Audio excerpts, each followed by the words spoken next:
On the morning of July 4th, 1946, 5 young women stood on a hillside outside Gdansk. Ordinary people once, factory workers, farmhands, a baker's assistant, a would-be model. By nightfall, they would all be dead. What they had done at Stutthof concentration camp, how they were hunted down, tried, and brought to that hill. That is what this video is about. Stutthof sits on a flat strip of land east of Danzig, where the Vistula Delta meets the Baltic Sea.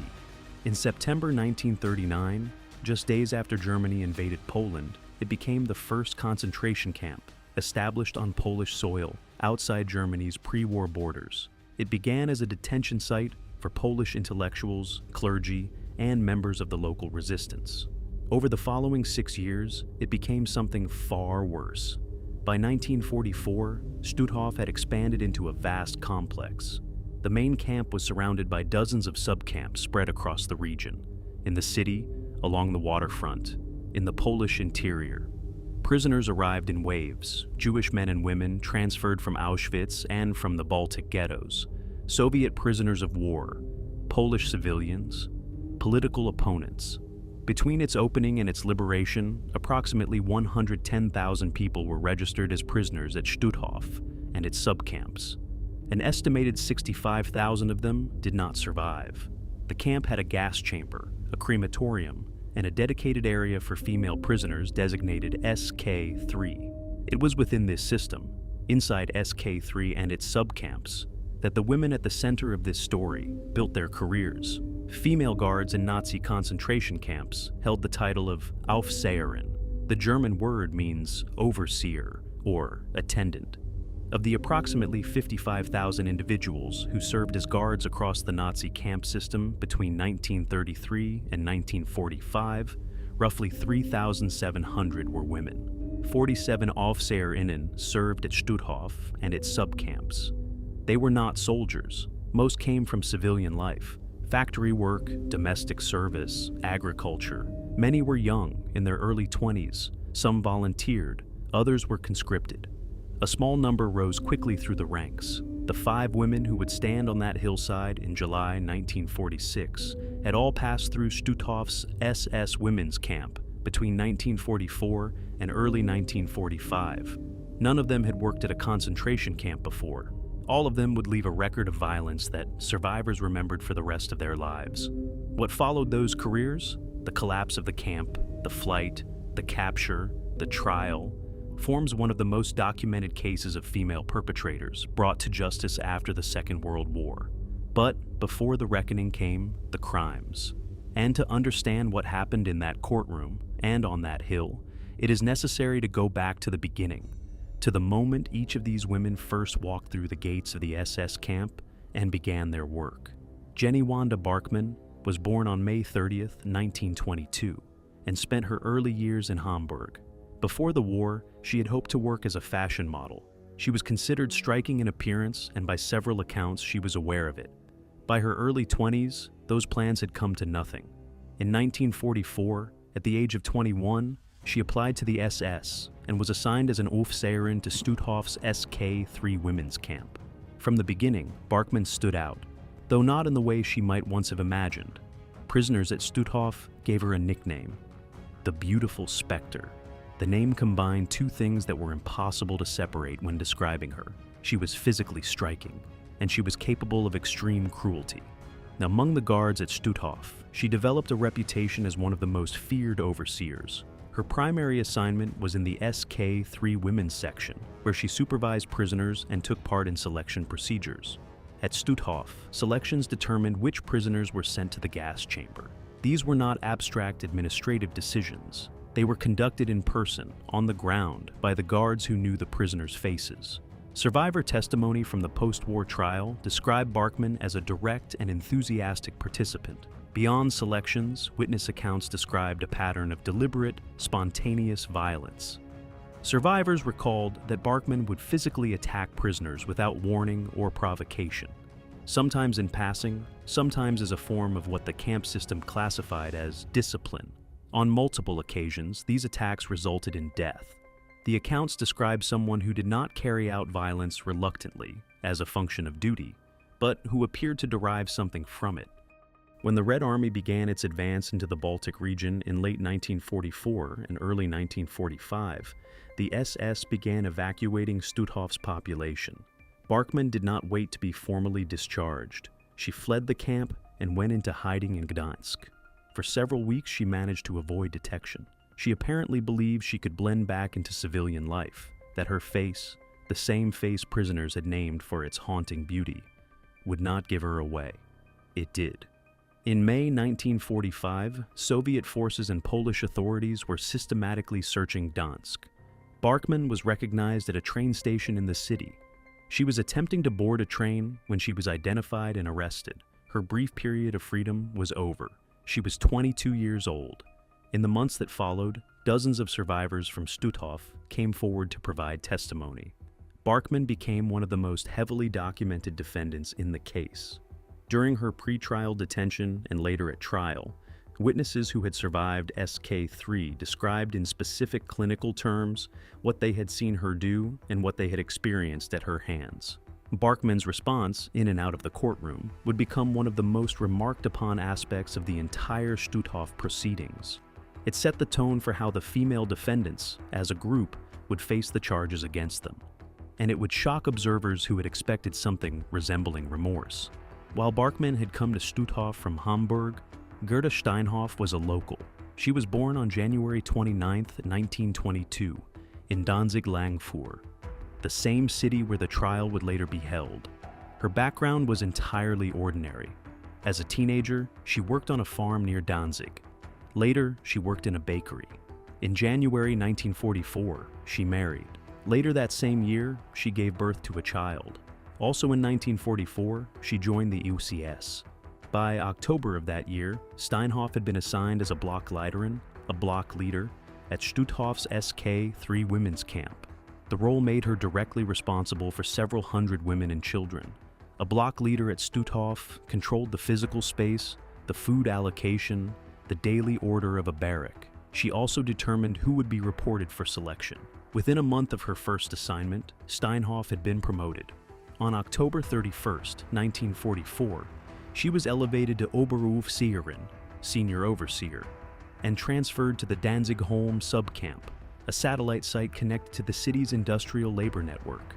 A month later, on December 1st, she was reassigned again, this time to the Bromberg Ost subcamp in Bydgoszcz, approximately 170 kilometers south of Danzig. The pace of her advancement was striking. In the space of 2 months, she had gone from new recruit to senior supervisor. Camp administration did not promote guards passively. The record of her service, including later testimony from survivors, indicated why she had risen so quickly. On January 25, 1945, with Soviet forces closing in from the east, Steinhoff received a formal commendation, a medal awarded for loyalty and distinguished service to the Third Reich. She had been in the camp system for fewer than 4 months.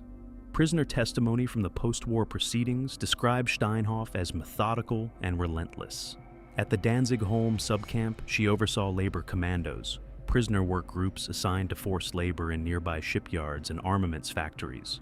She was described as someone who maintained discipline through physical punishment, and who did so with consistency and apparent indifference to consequence. Survivors testified to witnessing her direct involvement in beatings that left prisoners unable to stand. Some did not recover. When it became clear that the camp would fall to Soviet forces, Steinhoff abandoned her post and returned to her home in Danzig. She may have believed, as many guards did, that the chaos of the occupation's end would allow her to disappear back into the civilian world. On May 25, 1945, Polish authorities arrested her at her home.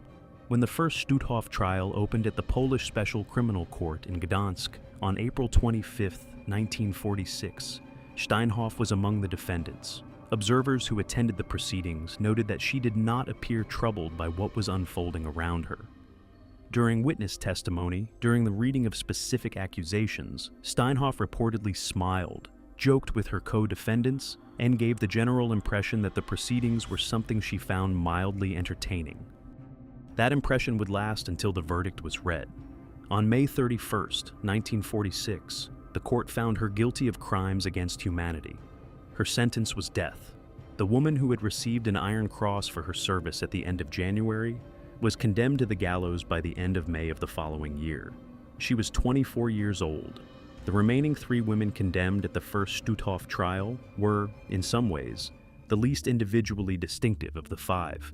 They had not achieved Barkmann's notorious reputation or Steinhoff's rank, but the record of what they did and how they behaved when it was laid before a court placed them alongside the others in the final accounting. Wanda Klaff was born Wanda Klaff on March 6, 1922, in Danzig. Her father worked on the railways. After leaving school in 1938, she worked for several years in a jam factory, then married and became a housewife. In 1944, she joined the SS and was assigned to Stutthof's Proust subcamp, later transferring to the Russischen subcamp in October of that year. At both locations, survivor testimony described a consistent pattern. Klaff singled out individual prisoners for beatings, oversaw the distribution of labor assignments in ways that amounted to deliberate punishment, and showed no hesitation in using physical force. She fled her post in early 1945. On June 11, 1945, she was arrested by Polish authorities. She was found in a Danzig hospital, ill with typhoid fever. At her trial, Klaff did not attempt to minimize her actions or claim ignorance. Instead, she offered a statement that became one of the most frequently cited moments of the entire proceeding. She told the court that she was, in her own assessment, highly intelligent and devoted to her work, and that she had struck at least 2 prisoners every day. She appeared to consider this a demonstration of professional dedication. She was 24 years old when she was sentenced to death. Elizabeth Becker was born on July 20, 1923, in Neue Stadt, near Danzig. She was among the youngest of the 5, barely 20 years old when she joined Stutthof's staff in September 1944. Her assignment was to the SK-3 women's camp, where her primary documented function was participation in the selection process. Becker was responsible for designating which female prisoners and children were to be sent to the gas chamber. When Soviet forces entered Stutthof in May 1945, Becker was already gone. She had slipped away before the camp fell, attempting to disappear among relatives. She was found in a Danzig hospital, like Klaff, suffering from typhoid. Polish authorities arrested her there. At trial, Becker pleaded not guilty. She insisted she had never treated prisoners cruelly and that others had committed the acts attributed to her. The court had survivor testimony. The testimony was specific, detailed, and consistent. Becker was convicted and sentenced to death. After the verdict, she submitted a written appeal to Poland's president, Bolesław Bierut, arguing for clemency on the grounds that she had not participated in the abuses alleged. The appeal was rejected. Eva Paradies was born on December 17, 1920, in Lauenburg, the Polish town now known as Lemborg. Of the 5 women condemned, the least is recorded about her pre-war life. What the trial record documents is her arrival at Stutthof in August 1944 for Aufseher in training, her reassignment to the Bromberg Ost subcamp in October 1944, and her return to Stutthof in January 1945 as Soviet forces pushed westward. Survivor testimony at her trial described Paradies as physically aggressive and prone to unpredictable violence. The accounts placed her in situations involving direct physical harm to prisoners, delivered without pretext. She fled the camp during the evacuation in early 1945 and returned to the Lauenburg area. She was arrested there in May 1945. At trial, she was convicted of crimes against humanity. She was executed at Biskupia Gorka on July 4, 1946. According to the official record, Eva Paradies was the last of the 5 women to be hanged. The courtroom where the first Stutthof trial took place was in Gdansk, the city then being rebuilt from the rubble of 1945. The Polish Special Criminal Court convened on April 25, 1946. 13 defendants were arraigned together, including Commandant of the Guards Johann Pauls, 5 female overseers, and a group of male capos who had served in the camp. All 13 pleaded not guilty to the general charge of war crimes. The proceedings lasted 36 days, ending on May 31, 1946. The court heard survivor testimony from prisoners who had been held in SK-3 and the associated subcamps. These witnesses were not speaking about what they had read or been told. They were describing what had been done to them and what they had watched happen to others, in specific barracks, on specific days, by individuals they could identify by name and face.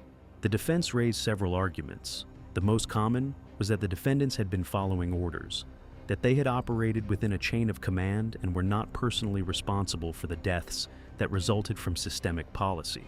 The court rejected this reasoning for the Stutthof defendants, in part because of the documented nature of their individual actions.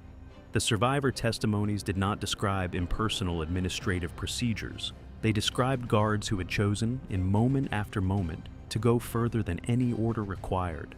Observers who attended the trial noted the behavior of the female defendants throughout the proceedings. Several, including Steinhoff, appeared indifferent to the testimony being presented. Barkmann reportedly changed her hairstyle. Each day she appeared in court, she was described by journalists present as treating the proceedings with a kind of theatrical detachment, as though she were attending something that concerned someone else entirely. That detachment evaporated when the verdicts were delivered. 12 of the 13 defendants were found guilty. 11 were sentenced to death, 5 women and 6 men. One defendant, Erna Beilhardt, received a prison sentence of 5 years. The death sentences were confirmed by the Polish judiciary and sent for presidential review. All appeals for clemency, including Becker's written petition, were rejected by President Bolesław Bierut. The executions were scheduled for July 4, 1946. On the evening of July 3, 1946, the Gdańsk newspaper, Dziennik Bałtycki, published a brief announcement. It stated simply that the war criminals convicted in the Stutthof trial would be publicly hanged the following day on Biskupia Górka, Bishop's Hill, on the outskirts of the city. The announcement had been released by Polish authorities intentionally. The execution was not meant to take place behind closed doors or in the privacy of a prison courtyard. It was meant to be witnessed. In the cells where the condemned were held, the night of July 3rd passed without record. What the women said, whether they slept, whether they asked for anything, these details were either not preserved or not made public. What is known is that they received a formal notification of their sentence the previous day, as required by Polish law, giving them 24 hours in which to make whatever preparations a person can make when the time remaining is counted in hours. There had been a small moment of religious opposition to the proceedings. Polish clergy had publicly objected to the manner in which the executions were to be carried out, not to the sentences themselves, but to the method and the spectacle. Their objections were noted and set aside. The executions would proceed as planned. By the morning of July 4th, preparations on the hill were already underway. Military trucks had been positioned beneath wooden gallows structures erected in a line across the hilltop. The condemned would be brought to the trucks, noosed, and then the vehicles would move forward. It was what Polish authorities called a short drop hanging, a method in which the drop was insufficient to cause immediate unconsciousness, meaning the process took longer than a standard judicial execution. The Polish clergy had specifically objected to this element. Outside the prison, the city was already moving toward Biskupia Górka. On the morning of July 4th, 1946, a crowd gathered on and around Biskupia Górka that contemporary estimates placed at nearly 200,000 people. They had come from across the region, survivors, families of the dead, ordinary citizens who had lived under occupation for 6 years and had read the newspaper the night before. Food stalls had been set up along the approach paths. The hill became, briefly and disturbingly, a place where commerce and executions occupied the same ground. At 5 o'clock in the afternoon, the condemned were brought to the site. They came 11 in total, 5 women and 6 men. The gallows had been arranged so that multiple executions could proceed simultaneously. Photographs taken at the scene show the defendants being led to the trucks, their hands bound, some still wearing the civilian clothing they had been held in during the trial. Jenny Wanda Barkmann was the first of the women to be executed. She was 24 years old. After her sentence had been read in court and she had delivered her remark about life being a short pleasure, she had said little of public note. The accounts of her final moments are consistent. She was brought to the gallows, noosed, and the truck moved. Eva Paradies was the last of the 5 women to die that afternoon. She had stood trial largely without the notoriety attached to Barkmann, or the documented record of rapid advancement associated with Steinhoff. In the end, what distinguished her final moments from those of the others was simply the order in which the sentence was carried out. She was 25 years old, Gerta Steinhoff, the woman who had received an Iron Cross less than 18 months earlier, who had laughed during survivor testimony in a Gdansk courtroom, was hanged alongside the camp commandant, Johann Pauls. In photographs taken at the moment of execution, she appears in the foreground, while the line of condemned men recedes behind her. Elizabeth Becker, who had written to the Polish president insisting on her innocence, died that afternoon, having received no response. She was 22 years old. Wanda Klaff, the woman who had told the court she struck at least 2 prisoners every day and had apparently meant it as a statement of competence, was the only one of the 5 whom photographic evidence and witness accounts suggest may have been executed by a female former camp prisoner, rather than by a male official. The photographs from the scene are ambiguous, but the detail has been noted repeatedly in historical accounts of the executions. The 11 executions concluded at Biskupia Gorka on the evening of July 4th, 1946. The crowd dispersed. Polish clergy recorded their objections to the manner of the executions formally, and the specific method used at Biskupia Gorka, the combination of short drop hanging, outdoor spectacle, and public access, was never repeated in post-war Poland. The first Stutthof trial sentenced 11 people to death, but it was, in every legal sense, only the beginning. Between October 1947 and 1953, Polish courts held 5 additional Stutthof trials. Dozens more former guards, SS men, and kapos were tried and convicted. Sentences ranged from 4 years in prison to death. Several more executions followed in 1948. The main commandant of Stutthof, SS Sturmbannführer Max Pauli, had already been tried, not by Polish authorities, but by a British military court in Hamburg, for crimes committed at the Neuengamme concentration camp. He was found guilty and executed on October 8, 1946, at Hameln Prison by the British hangman Albert Pierre Point. He was 39 years old. He was never tried for anything that happened at Stutthof. Hertha Bode had also served at Stutthof. Known to prisoners as the sadist of Stutthof, she was a guard who had been assigned to the camp in 1942 and later transferred to Bromberg-Ost. She stood trial not in Poland but before the British military tribunal at Bergen-Belsen in 1945 for conduct at that camp. She received a sentence of 10 years and was released in the mid-1950s.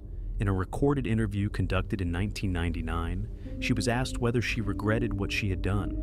Her answer was that her mistake was not having been a guard, but that the camp had existed at all, and that she had had no choice but to go. Historians who studied the recruitment records of the SS later concluded that refusing the role had carried, in most cases, no serious consequences. The question of how many Aufseherinnen were never identified, tried, or even named was one that post-war courts could not fully answer. Records had been destroyed in the final weeks of the war. Many guards had served under false names or had assumed new identities after fleeing the camps. The 6 Stutthof trials conducted between 1946 and 1953 prosecuted a portion of those who had served there. The rest disappeared into the post-war reconstruction of Central Europe, their names unrecorded and their fates unknown. In 2021, a German court charged Irmgard Fürchner, a former secretary and stenographer who had worked at Stutthof during the war, with more than 11,000 counts of accessory to murder. She was 96 years old at the time of her indictment.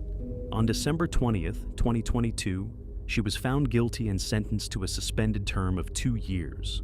On August 20th, 2024, Germany's Federal Court of Justice rejected her appeal and upheld the conviction. She was the last person to be tried for crimes committed at Stutthof. 5 names, 5 biographies that look nearly identical from a distance. Young women from the Danzig area, all in their early 20s, all from working-class backgrounds, all who joined the SS in 1944, all tried together in the spring of 1946, all executed on the same afternoon in July of that same year. The similarity of their profiles was not coincidental. Stutthof, like most of the camps in its network, drew its female staff from a specific recruiting pool: local German women, often without prior political membership, often without formal qualifications of any kind. The SS in 1944 was not selective. It needed bodies to fill positions, and it found them in the factories, farms, and bakeries of the occupied Baltic coast. What the trial revealed, and what survivor testimony made painstakingly clear, was that the similarity of their backgrounds did not explain what they had done. The women who survived SK3 and came to testify were not describing a system that had compelled guards to commit atrocities through coercion or punishment. They were describing individuals who had, in the words of the court, shown initiative, who had gone beyond what any protocol required, who had, in some cases, found in the camp's structure a space to exercise a kind of power they had never held before and would never hold again. Whether that explains anything, whether it amounts to a reason or merely a condition, is a question that historians, legal scholars, and survivors have debated for 8 decades. The Stutthof proceedings were among the first post-war trials to grapple seriously with the participation of women in mass atrocity, and the courts were working without precedent. The verdicts they produced were clear. The question of how ordinary civilians become capable of what these guards were convicted of doing has not been fully resolved, and likely cannot be. The 5 women executed on July 4th, 1946, were not the worst perpetrators who passed through Stutthof. They were not the most senior. Several individuals who held greater authority over the camp's operations died before justice could reach them, fled into untracked lives, or were tried in other jurisdictions for crimes at other camps. What the 5 women of Biskupia Gorka represented was something narrower and more specific, the documented, photographed, publicly witnessed consequence of a system that had recruited young women from civilian life, placed absolute authority over other human beings in their hands, and produced the deaths of tens of thousands of people in the process. The hill on the outskirts of Gdansk where they were executed still exists. Biskupia Gorka rises above a neighborhood that has been rebuilt since the destruction of 1945. There is a memorial on the site today, marking what took place there on various dates across the war and its aftermath. The photographs taken on the afternoon of July 4th, 1946, remain among the most widely reproduced images of post-war European justice. The 5 women noosed on the backs of military trucks. The enormous crowd stretching back across the hillside. The city of Gdansk visible in the distance below. The executions were photographed from multiple angles. Some of those photographs appeared in international newspapers the following week, including a prominent placement in an American publication. They were among the first documented images of female Nazi perpetrators facing a capital sentence, and they were published under a headline that editors had chosen with deliberate attention to the shock they expected the images to produce. Stutthof itself was preserved after the war and operates today as a museum and memorial site at Stutthovo in northern Poland. The gas chamber, the crematorium, and portions of the original barrack structures remain visible. The museum contains prisoner testimonies, photographs, and personal effects recovered from the site. What happened at Stutthof, and what happened in the courtroom in Gdansk and on the hillside above it, is documented in more detail than almost any comparable case from that period. The record exists. The question of what it means and what it demands of those who encounter it remains open. If you enjoyed this video, please like and subscribe to our channel so you never miss out on more history documentaries.